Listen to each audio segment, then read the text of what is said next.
We recording? Okay. Got Okay, it. and if you guys are ready, we'll start in three, two, one. Welcome to the Mystical Underground. Thank you for joining us. This is Rob McGregor And Trish McGregor. and our producer and tech magician, John Posey. You can go to themysticalunderground.com where we make regular blog posts and where you can find out about our books. Among them are Phenomena, Harnessing Your Psychic Abilities, The Secrets of Spirit Communication, Sensing the Future, and Aliens in the Backyard. Our latest book is called The Shift, Reports from the Mystical Underground. Trisha's latest novel is White Crows, and Rob's latest nonfiction book is called Breathe, A Master Diver's Survival Tales, co-authored with Rick Bedowa. Our guest today is Phillip Mary, the author of Nine Keys of Synchronicity, a book that grew out of his Ph.D. research. Phillip is the world leader in the application of the science of synchronicity to teams and leadership. He's a British native who lives in Singapore. He has led workshops and leadership training for more than 4 decades and has addressed major world organizations in, I think it's 63 countries now, right, Phillip? He's the only person with a grounded theory PhD in synchronicity and leadership. Welcome, Phillip. We love having you. Welcome back. Good to be back in your illustrious company. Okay.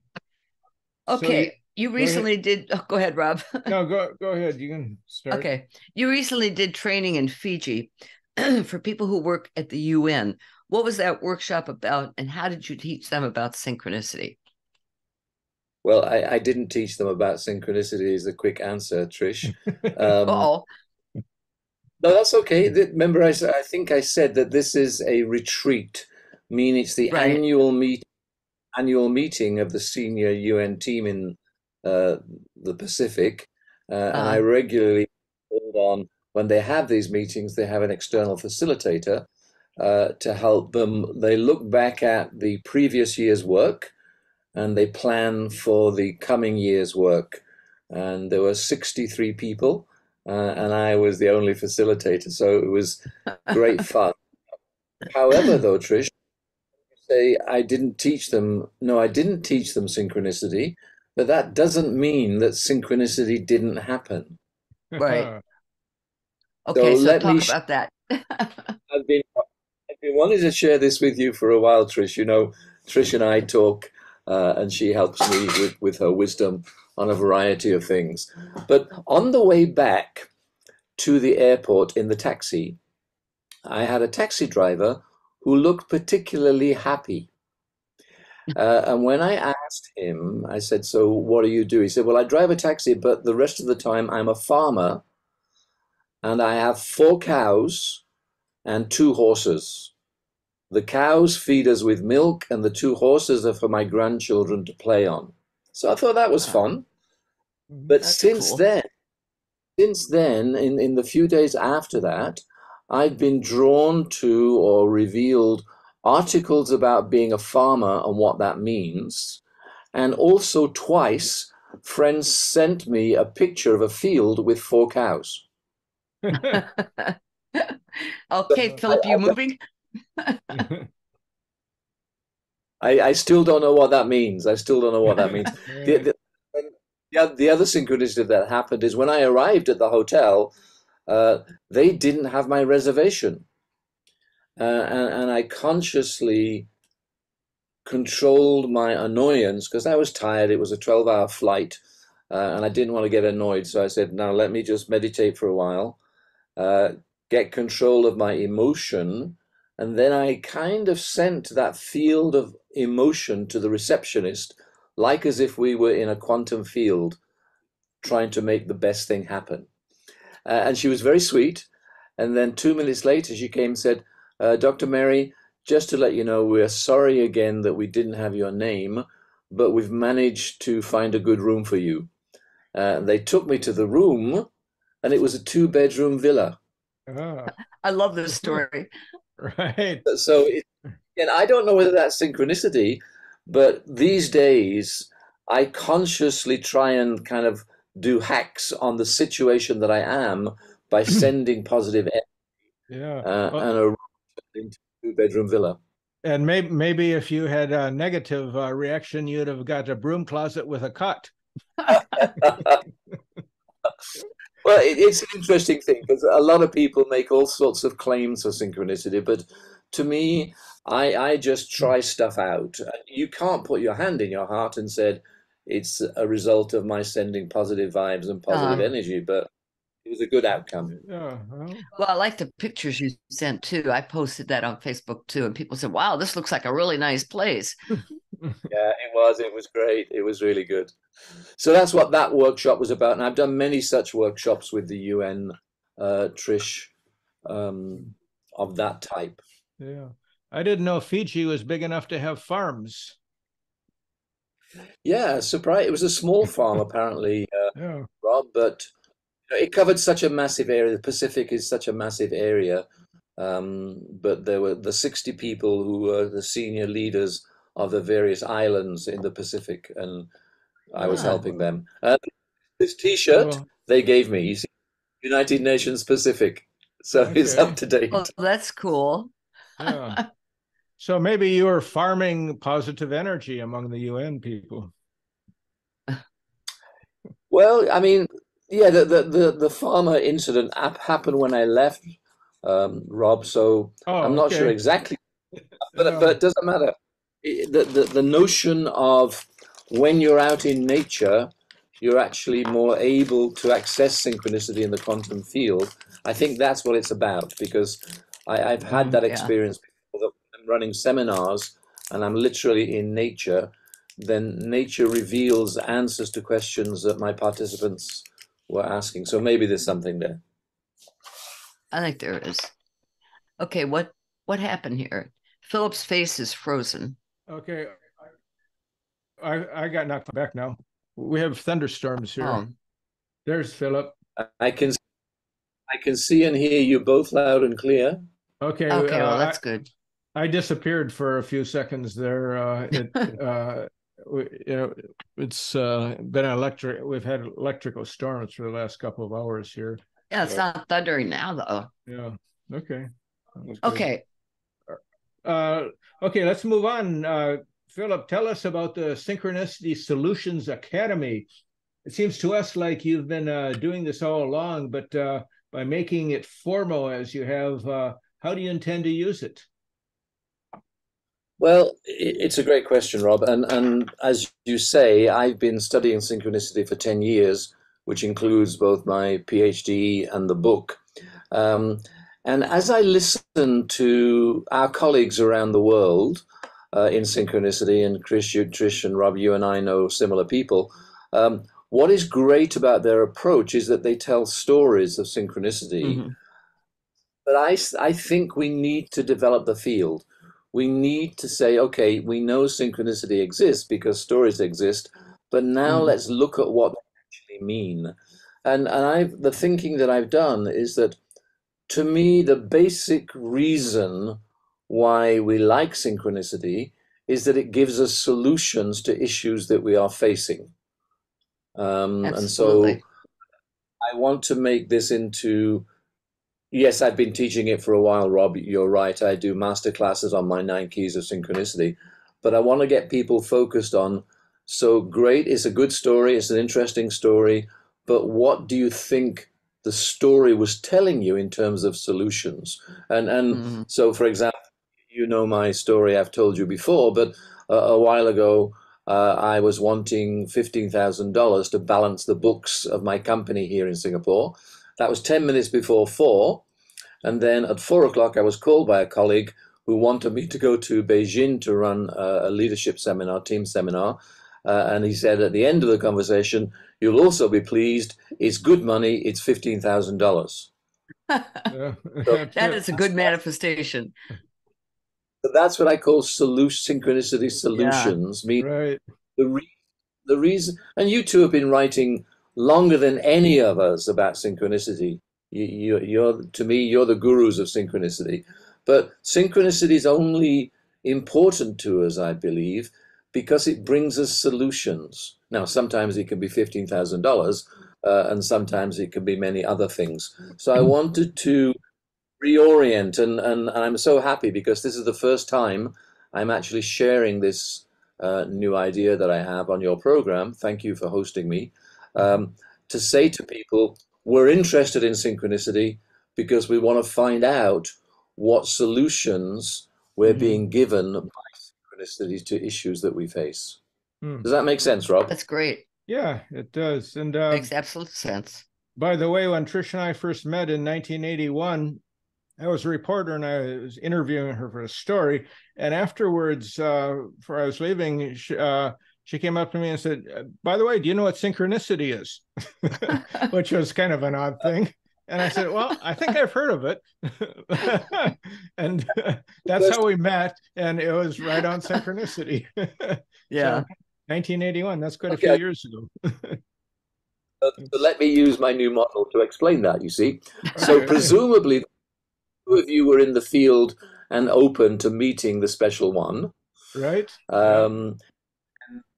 Hearing synchronicity and your intuition guiding you to go and talk to Trish, that gives you a solution. Yeah. We're looking to make the one, the special one, and the solution is that you're led to meet the special one who's there in front of you.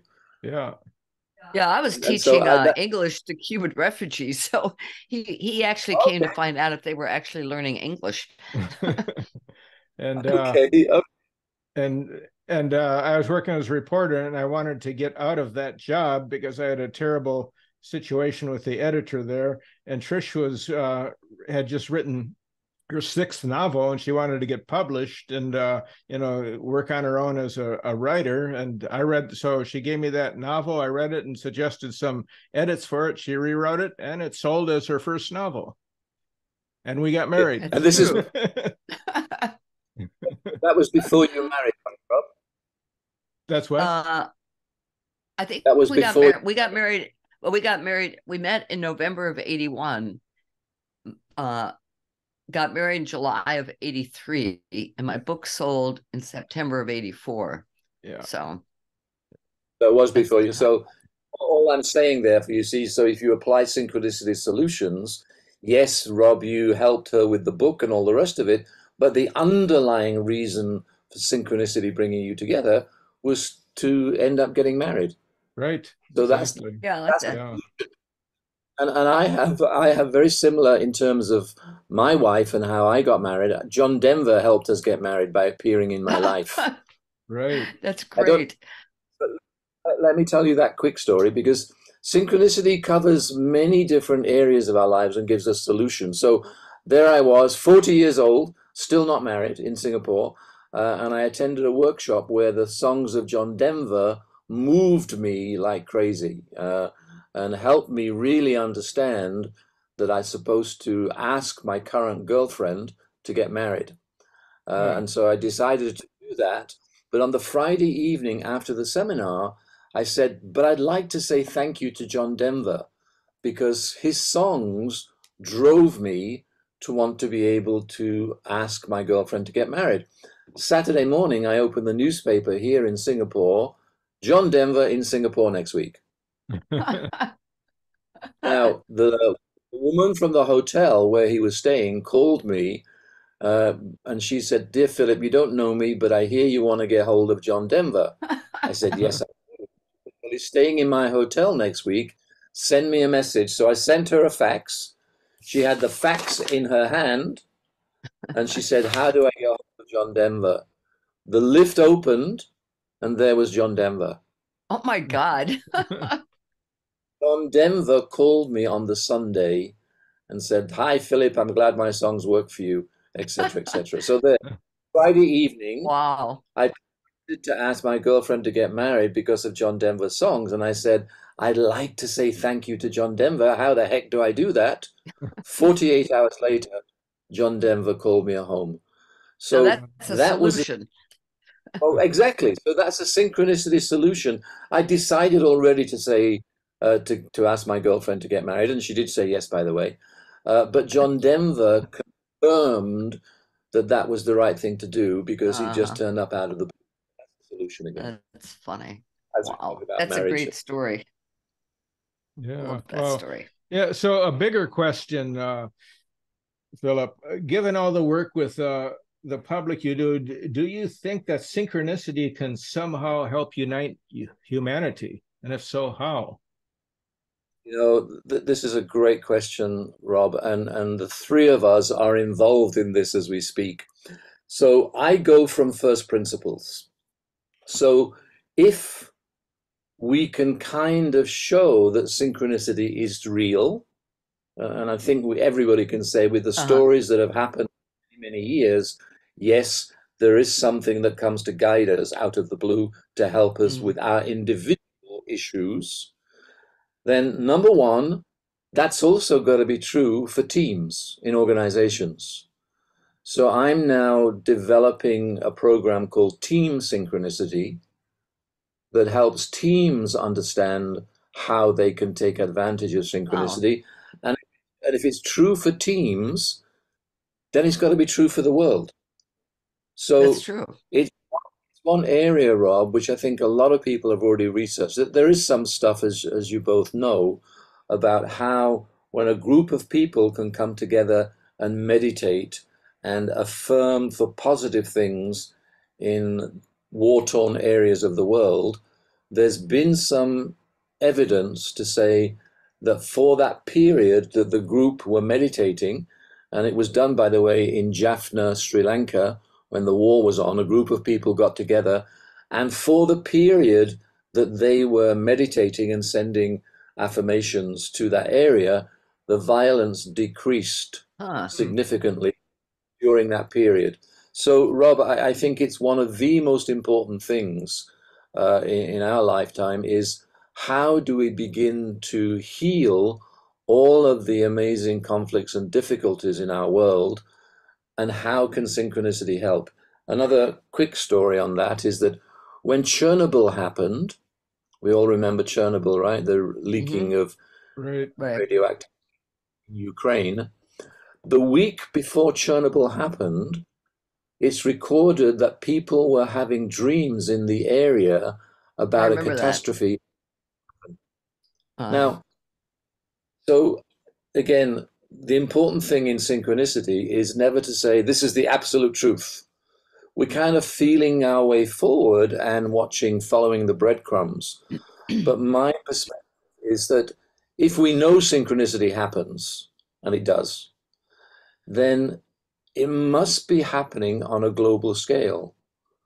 And so I think one of the challenges that we have going forward, Rob, is how do we begin to take advantage of synchronicity to heal all of the things in our world? Does that make sense? Yeah. Yes, the same thing actually happened before 9/11, so that a lot of people who were supposed to go into work that day had dreams that they shouldn't, and they didn't. Right. And it saved their lives. You know, I think with big catastrophes like that, people do have precognitive dreams. Yeah, mass events like that, traumatic situations, and it seems that people tune in. Titanic, right? Same thing, right? People decided not to go onto the Titanic, and so this is an interesting area. Again, if I'm focused on synchronicity solutions, then if they happen to me, and we know they happen to me and to groups of people, why not that they are giving us messages about issues in the world? And so I'm always watching the news for synchronicities to happen. So, for example, one of your candidates in the upcoming election in 2024, I won't mention which one, but he was speaking, and his big issue is truth. You know, he says, I'm focused on truth. And so he's about to give a talk with a big banner behind him calling truth. And the banner fell on top of him. That's a good synchronicity. That is a good sync. That says a lot. The following day he was interviewed around, was he telling the truth, because there was some evidence that he's telling lies. Now, that's a silly, but if I stand for truth and then the very banner saying truth fell on top, that's a synchronicity. Yeah, that is right. Definitely. I mean, there are a lot of Those, things that happen in politics like that show you what the truth is. Right. And that could also be a wake-up call for people watching too. But I have some doubts about that. yeah, but it's a good question you ask, Rob, because this is the next field for me. Is how do we use synchronicity to find solutions to global and country issues as well as just individual issues? Right. Yeah. Also, in pending climate disasters, I remember in 2019, Bill Holman was in town with his crystal skull, and he stopped by our house. We had people over, and we all meditated with the skull. And we had Hurricane Dorian that was stalled out in the Atlantic. So what we did is we meditated on pushing Dorian away from Florida, where it was supposed to hit. What we failed to do, though, we should have just sent it out to sea. Instead, it hit the Abacos, and just destroyed it. So that was something I learned. You have to be very specific about what you want something to go or to do, in a meditation, I think. Yeah, I think that's really important, Trish. And again, as I say, I'm interested in not just stories, but how do we begin to make a theory of synchronicity that we can use? Right. One of the things that's very important in affirmations, and when you intend something, that can bring synchronicities towards you. What you just said, Trish, is so important. Be specific in what it is you want that you use, because if you don't, then you may not attract that to you. I had a woman who was trying to attract her next husband, her next partner. And so we gave her, said, okay, write down all the things that you want and be specific as you say these each morning. In 2 months, she had the perfect guy. Very, very excited to me one day and said, Phil, he's come my way. And he's got all of the things that I wrote down on my list. She said, the only thing, he's a smoker. I said, well, look at your list. Did you say in your list, must be a non-smoker? And she hadn't. Interesting. She still married him, though. So specific. That's what you wish for. Right.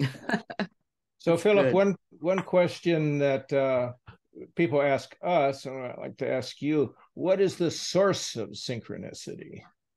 That's my God. It's the quantum field, Rob. Oh my God. Rob, you expect me to know the answer to that? You see, and this is the issue. You'll have some wise scientists who will give you precisely it's this, it's this, it's this. My simple answer is we don't really know. Mm-hmm. However, if we know, as we do know, that we are living in a quantum world, so classical physics a la Newton has now kind of been replaced by quantum mechanics. Right. There is a notion in quantum mechanics called quantum entanglement, where it says that we are surrounded by quantum energy. It's both in us and outside of us. So some people will say that the source of synchronicity, it's a mechanism that brings the energy of the quantum field to bring us things that we are entangled with. So, but I see that more as a mechanism.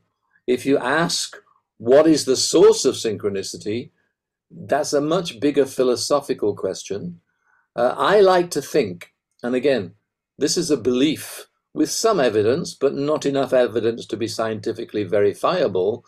I like to think there is something called God, or whatever you want to call it. It's not really up to you what you call it, but there is a positive force in the world that has our back.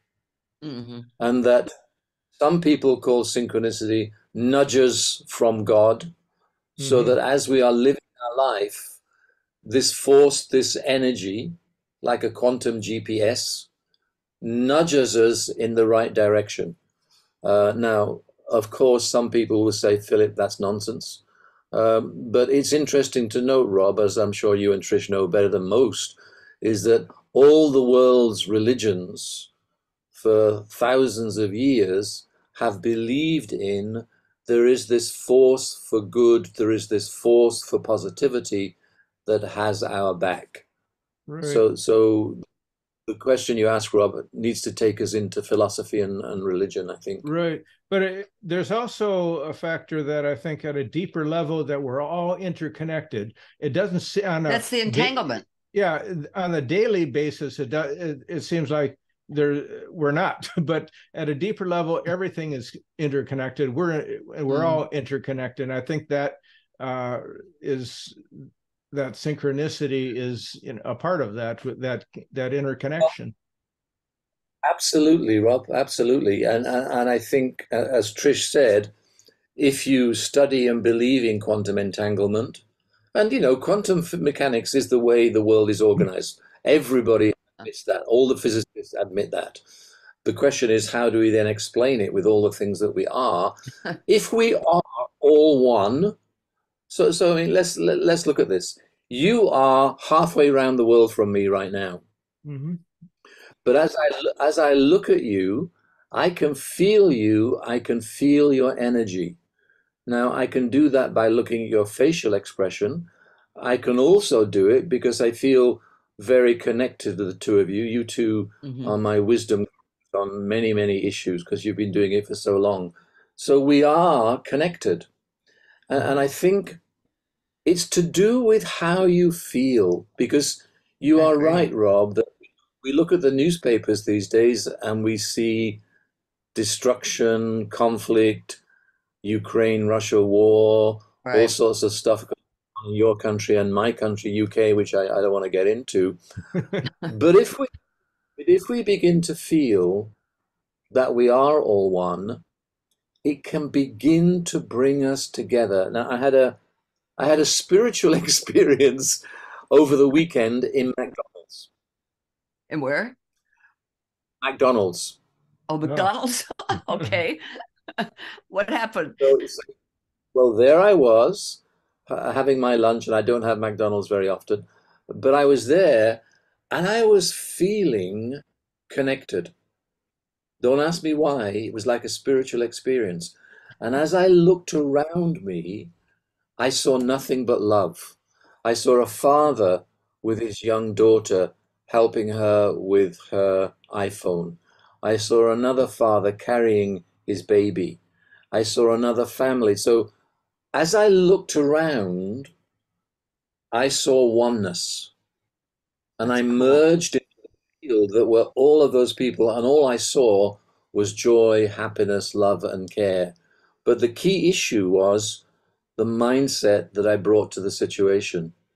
So when we are in survival mode, and Dr. Joe Dispenza, who I'm sure many of your listeners know, talks about this very, very strongly. When we are in survival mode, we see separation, we see conflict, and we are drawn to look after ourselves. If we switch our mindset and begin to see everybody, wherever we are, as we are at one with them, our feelings change and our action changes.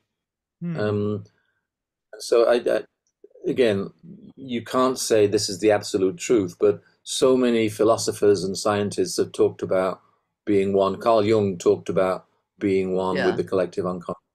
Does that make sense, Rob? Yeah. So this is the quantum mindset that you write about on your webpage. Is that? If quantum mechanics is correct. Yeah. Well, so there's quantum mechanics where it comes from, which says there's a quantum field, which then says there's quantum entanglement. So when I say mindset, Rob, and a lot of people will disagree with me. I had a big fat argument in a pub with an Englishman, a professor the other day, who's a specialist in complexity, and he was saying all of this stuff of quantum entanglement is just pseudoscience, but it's not. It was what kind of science? Pseudoscience. Oh, pseudoscience. Yeah. It is pseudoscience, but and so a lot of people will just reject flat anything like that. But quantum entanglement is a proven part of quantum mechanics, and so I say, Rob, quantum entanglement exists. So if it's to do with two particles being connected, even though they are separated by distance, then that's a conduit for saying, here's an explanation of synchronicity. For far too long, synchronicity has been in the pseudoscience woo-woo world, and people say, don't bring that stuff here. Mm-hmm. But now we've got something to discuss and to talk about. Quantum entanglement, to me, goes some way to saying, here is a conduit for synchronicity. Well, to me, it almost seems like synchronicity is the voice of quantum entanglement. It's our most accessible. It's most accessible to our consciousness. I think that's a great statement, Trish. I like that. I haven't heard that before. You're the original Use that. of that. Yeah. You should copyright it. So synchronicity of the quantum field. I like that. Yeah. And the trouble is, go on, Rob. Yeah, I was going to say, I have a cousin who's a quantum physicist, but surprisingly, when you talk about him, he doesn't relate to any of this. He's all about numbers and math, and he says all that stuff you guys talk about quantum. I'm talking about things that are on the sub-microscopic level, and you're applying it to the everyday world, and I don't see that. Which is interesting coming from a quantum physicist.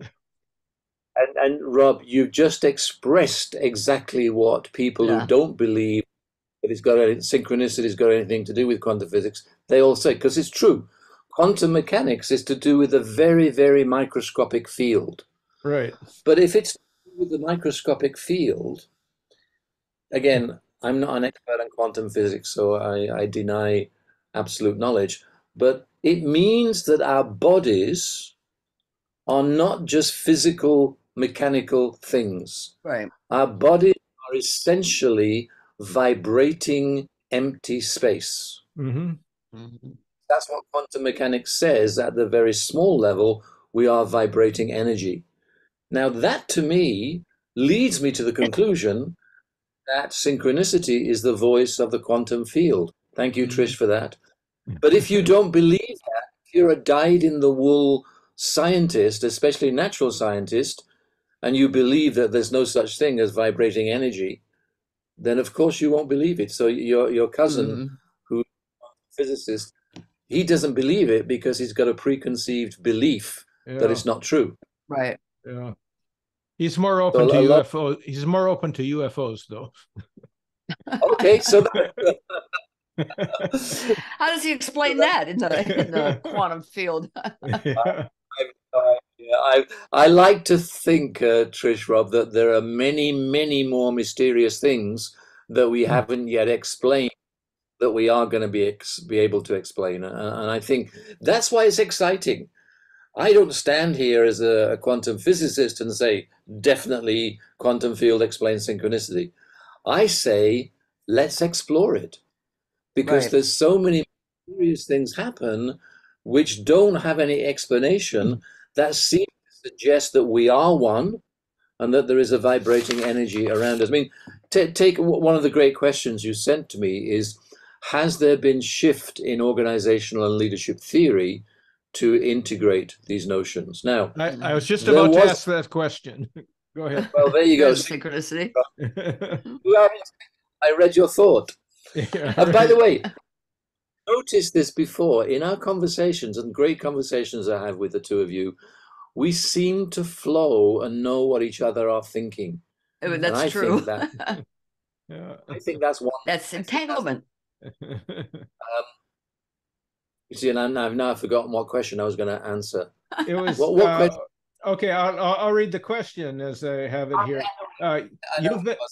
You've been out there teaching leadership skills for decades now. Have you noticed a shift in people's awareness of synchronicity and their willingness to delve into mystical matters? And a related question is what about the scientific and academic perspectives on same matter? So let me answer the first one first. Yeah. There was a time when in leadership competency theory, if you mentioned intuition, 20, 30 Oh, years wow. ago, Mhm. people would say you're crazy. Really? There's About no such, intuition? Yeah. yeah. That's incredible. In, no, but in leadership books, you Mhm. couldn't identify intuition as a leadership competence Hmm. Huh. because it didn't fit into quantum physics. It didn't fit into things they teach on their MBA. Yeah. However, now, today, for the last few years, you will always see intuition as a leadership competence. Hmm. Huh. So I think what's happening, and there are some great books written by Meg Wheatley, David Cooper Ryder, and a whole range of other people that says that our ability to sense the field and make intuitive decisions as well as logical decisions really is now important because Mhm. both are going on. So in my field, Robin, again, the Heart Math Institute, I've mentioned them before, great Yeah. organization in San Francisco, the world's leader in looking at what the heart is saying about strategy, about leadership. They've done incredible research and work with a whole variety of people to help them take the wisdom from the heart to apply to crisis and leadership situations. So, Mhm. to answer that first question, Rob, yes, there's been a massive shift over the last 20, 30 years to begin to say logic doesn't explain everything. We need it, Mhm. but we also need to recognize that the heart has wisdom, the gut has wisdom, and we need to use intuitive uh, thinking as well. Now, the other question you asked, Rob, in terms of the scientific and academic community, um, again, the same thing. If you are a dyed-in-the-wool scientist, natural scientist, who believes that what you see is all there is, Mhm. they're always going to say, no, this is nonsense. But over the years, I've seen massive evidence of research by academics and scientists to want to understand how we integrate the quantum field and the paranormal into what is normal. I mean, take the actual word paranormal, meaning it's not normal because it's Right. not Newtonian physics confirmed. Mhm. We Mhm. now have situations where a US government report into the paranormal said there is no point anymore of us funding research that asks whether the paranormal exists. There's massive evidence to say that it does. So we're not anymore funding any research on whether it exists or not. We're now funding research on what to do about it. Oh, Yeah. Now, wow. when you have a big government, and that's in my book, Trish, I mentioned that in my book. When you have Uh, one of the US's biggest research institutes, government funded, saying there's no point anymore asking whether it exists because it clearly uh, does. We should focus on what are we going to do with it. I well, the remember. So, same so question could be applied to UFOs. They keep trying to circle the same little question, do they exist? Well, we have congressional hearings and they still can't yeah, decide. Yeah. I think we It's the also same yeah, just type of thing. also the terminology is a problem, like paranormal. I mean, normal, yeah, para is false, false normal. I heard a biologist talking about this, and he said he made that reference, and he said, I'm a biologist. Now, if there was a part of biology that was called parabiology, I don't think I would be interested in that. exactly. That's the whole. So, Rob, to answer your question, we need to look at the terminology. Yeah. We need, and part of my focus on synchronicity solutions is we know they exist. I Mhm. don't require you to believe in all sorts of stuff in order to confirm that they exist. We know the stories exist. My focus is what solutions can they bring to us to problems that we, are struggling with. So, what one of my keys of synchronicity, key number 6, is called heart-brain coherence. And I put heart-brain coherence there, Rob and Trish, because there are so many people in our field who say, listen to the heart. Mhm. And I think they do us a disservice because I say, Mhm. listen to the brain and the heart. Right. God gave the the brain, combination. God gave the heart for the two to make sense. So my key number 6, remember that my PhD research was based on talking to people, executives, senior leaders and executives who had experienced synchronicity, asking them what facilitated synchronicity. So my PhD is 200 pages of data, which takes those answers of what facilitates and then distills them into the 9 keys. So my key number 6, heart-brain coherence, is about saying, how do we listen to the brain and the heart? And the heart. And sometimes we follow the heart, but sometimes the brain says, don't do that. That's dangerous. Yeah. That's difficult for your kids. No, don't follow the heart. In this situation, listen to the brain. So the two together are important. And when anybody says to you, listen to the heart only, don't listen to them. Yeah. Yeah. So, but so things No, have then we kind of, say read key 6. yeah, but if you go back a few decades, the heart was only seen as a pump by Yes. scientists, and so but now we've Yes. kind of adapted this idea that the heart is as important as the brain, and more messages are sent from the heart to the brain than the brain to the heart. But as you're saying, there can be an overemphasis on the heart as well. So is that? Well, yeah. What are you saying? That it's a question. Well, it's I'm gotta be saying both. we need both, Rob. Yeah. The heart math in the world's leading research institute on these issues has measured the impact of the heart on the brain and the whole physiology. Right. And they've come to the conclusion that the heart sends more messages to the brain than the other way around. Right. And the heart, by tracking heart rate variability, that brings you into a state of coherence. And when you are in a state of coherence, the brain functions better. Okay. That makes Both sense. are important. Both are important. Because there's such a great scientific organization, Rolla McCraty, who's the head of research there, they don't make outlandish statements that they haven't done experiments on first. But what they have noticed is the heart can access information about what's about to happen. And their research, I won't go into the complicated the research, but their research shows that the heart knows something that's about to happen 6 seconds before it happens.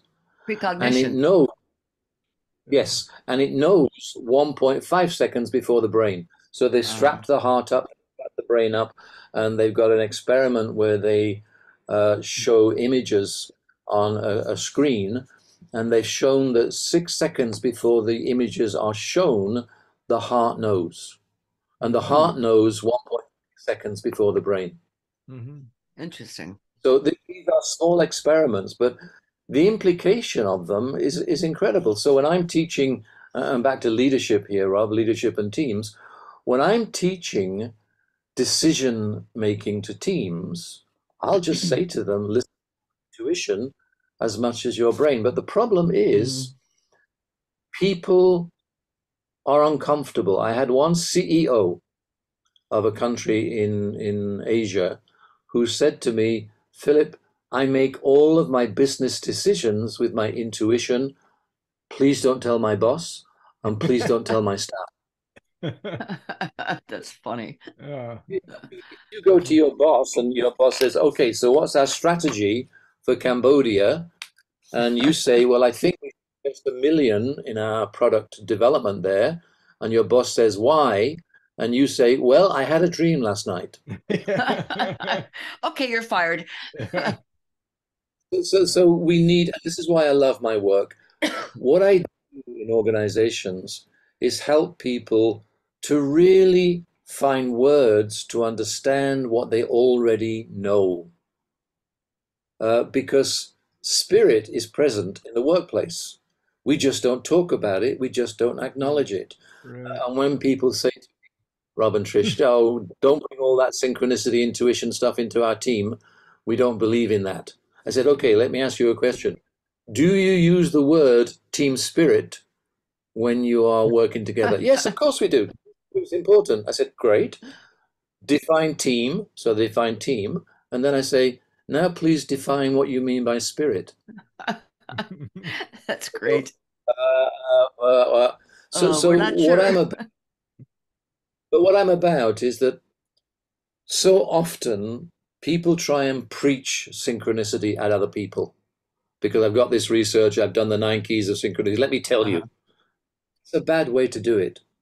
What you need to do is to find out how many times the group of people you're speaking to have had things turn up out of the blue without them doing anything. And when I ask them to do that, I will say that's synchronicity. That there is an energy, there is a force that is there to help us if we can tap into it. Yeah. And You get positive responses when you ask that question, Phillip? I get relief when question, because people will come and say to me, you know, I've been saying to my boss for a long time, we've got to listen more in the team to our intuition, and he doesn't want to listen. But now you've given us. And what's always important, you know, Rob and Trish, you know this better than anybody. You cannot say to people, this is the absolute truth. No. All you can say is that there are unusual things that turn up out of the blue, like $15,000. Yes. Some answers and suggest that there is an energy field somehow that has our back. So let's go explore it and see what happens. We don't do our field any good when we say to people, oh, we have the absolute truth about synchronicity. No, we don't. Right. Nobody has. We're kind of following the breadcrumbs. Yeah. I think Rob, you Jung have was another. pretty close. Sorry? I think Jung was pretty close, but I think he also missed the bigger truth. Well, everybody has. Everybody misses the biggest. Einstein dismissed quantum mechanics and entanglement. He said famously, God doesn't play dice with us. Right. And there's no such thing as spooky action at a distance. So he set up experiments to disprove quantum mechanics and quantum entanglement. And to his kind of unhappiness, they actually proved it.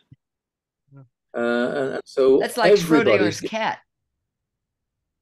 Exactly. Schrodinger's cat was intended to disprove something to him. Well, and that's, you know, to me fantastic in the sense of, yes, Jung gave us so much, but don't ever expect Jung to be absolutely 100% correct. Scientists get really in a mess about saying it has to be 100% true. No, it doesn't. It has to begin to give a possible explanation about why and how it's happening. That's why, you know, the three of us, and you two have been forging this way ahead of me or way ahead of anybody else in the world that I know. I don't know about that. Yes, you have. You've been doing this for a long time. We don't have all the answers, but we're trying to say to people, how do we begin now to understand this phenomenon and how it can help us? Yeah. So one of the things that you've said today is that now leadership research and teaching accepts intuition. But taking it a little bit further, what about dreams? Can you have people talk about their dreams in these leadership conferences? Is that too far out yet? It depends, Rob, on who you're talking to. Yeah. And this is why you've got to be, I mean, in my business, I've for 40 years done team and leadership development in 63 countries. And I love my work because it helps me work on the ground level with people on real issues. And sometimes I will just open the floor up and say, has anything happened recently? We said we're trying to solve a problem in the team. and I will say, what's happened recently that you want to take notice of? So notice what I don't do only is just logical decision making. I will open the discussion up and say, has anything happened? So, Rob, if somebody said, I had a dream last night, I'll just say, tell us about the dream. Okay. So I think in organizations, and certainly in my team programs, I take people on visualization journeys. Okay. Yeah. So I'll actually take them, so they want to produce something new in the future. I will take them on a journey into 5 years into the future, and I will say to them, imagine what you're trying to do with the team has already happened. And I take them literally, I'll say, get into this spaceship. We're going to go time machine 5 years into the future. Get out of the time machine. Now you're in the office and it's 5 years in the future. What do you see? So, although it's not dreams necessarily that I deal with, I help people to dream about possible futures. The other way, which is why I say doing this stuff in nature, Rob and Trish, is so important, because nature gives us answers that we don't normally get. And so if I can do a team session in the middle of a jungle, I mean, so for example, this is a synchronicity story that's in the book, Trish, you will have seen, is one Monday here in Singapore, actually in this very same office, I said, it seems to me that understanding how to make decisions using intuition are better done in nature. I want to run more team sessions in a natural environment. That was Monday. By Wednesday, I'd had 3 invites to run team sessions in a natural environment. I had from a bank in South Africa, a bank I didn't know, and I had no idea how they got hold of me. But they wrote to me and said, Phil, we'd like to do a session on fly fishing and leadership. There's your wilderness. Run this in a hotel next to a lake outside Johannesburg, so we can explore what fly fishing and intuition has to say about leadership. Now, remember, on Monday, I'd said I need to do more sessions in the outdoors. Wednesday, I had an invite to do that in South Africa. Thursday, I had an invite to do a session in Sri Lanka, and they said, also, Phil, we want to run this in a safari park. So, oh my God. When I ran the session in the safari park, I said to all the team members, we're now going to go out onto a safari tomorrow. I'd like you to think about your biggest leadership challenge that you need some answers to. And then as you are on the safari tomorrow, pay attention to what speaks to you. And they came back with some incredible answers. So, no, Robert, I don't specifically say, what did you dream about? Yeah. But what we are seeing in organizations is a willingness to go beyond just logic, to explore all sorts of ways of finding answers to the business issues that you are facing. I came up from listening to what you just said with a great title for another book for you or us on synchronicity. It's called The Art of Fly Fishing and Synchronicity. Okay. Write that So down. That's good. The Art of Fly Fishing and Synchronicity. Fantastic. I'd love to do a book with the two of you. You both. I'd love to do that. So okay, we just set a seed, guys. So okay, let's see what happens. Yeah. I was just thinking to myself, how can we get to synchronicity? How can we get to Singapore to spend a couple days just talking with Phillip? That's how we do it. We're going to do a book. Let me show you how we are connected. Before you just said what you said, I was about to say exactly the same thing. I was about to say, really? Trish, you wrote to me last week and says, Rob and I should come for 2 days to Singapore and talk to you. I was about to say that. You said exactly the same thing. That's what I call interesting. Yeah. Okay, that's the quantum field. That's entanglement. Right. So Philip, we're coming to the end of our hour, but there's one other question that I wanted to ask you, because it also deals with the subject of dreams I brought up.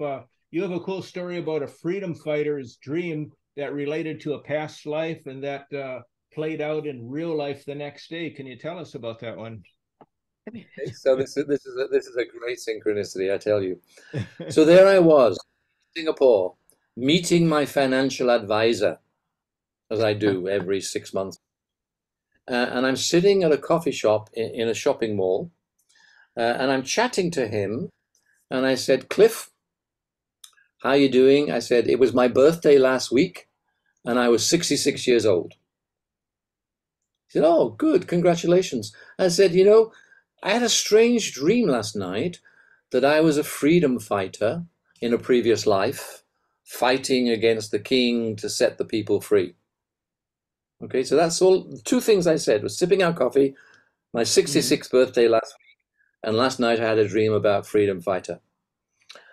At that precise moment, I looked to my left, and there was a guy walking past me, and on the back of his T-shirt, it said 66 freedom fighter. Wow. Oh, no.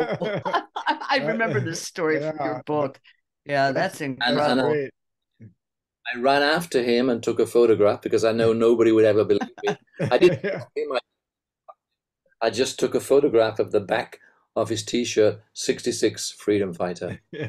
Now, this is a clear synchronicity, meaning what's in my mind appears externally. Yeah. But I didn't know what it meant. Yeah. I didn't know what it meant. So on thinking about it and reflection, here's my summary of what it meant. That week, I just submitted my dissertation for approval, and 6 in Mandarin means luck, and 66 means luck. So I took it to mean that what was on my mind as to whether my dissertation would be approved, I would be lucky and double lucky, and I was, because it was improved. Wow. The second one, freedom fighter, and this is a good way to finish, I think, was a bit more difficult to think this through. But I realized that what I'm about in my leadership and teamwork, I'm a freedom fighter for synchronicity and the quantum field. Because people are constrained by an old Newtonian linear logical way of thinking. That's right. And I'm a freedom fighter to help them get free of that constricting mindset and admit intuition, synchronicity in the heart as well as the mind. So that was, I love it. and you can read about it in the book, but it's one of the most. That's a great way of ending it. That's a great story. Yeah. Call you Phillip Murray, freedom fighter. Freedom fighter. Yeah. So how can people get a hold of you, Philip? Contact www.philipmerry.com. 1 L in Philip, MERRY, as in Merry Christmas.com. You can see all the stuff about my book and everything there. Thank you very much for coming Philip, on it was again. just great. Okay, we're coming to Singapore. I don't know how or when, but we're coming. I've got the title of the book that's going to be produced when you come. Okay. Sounds good. All right, take care. Well, this is going up next Sunday, so I'll send you the link. Cool. Very nice to talk to you, as always, folks. Great talking to you. Same with you. Yeah. Take care. Good night. Yeah. Thank you, Philip.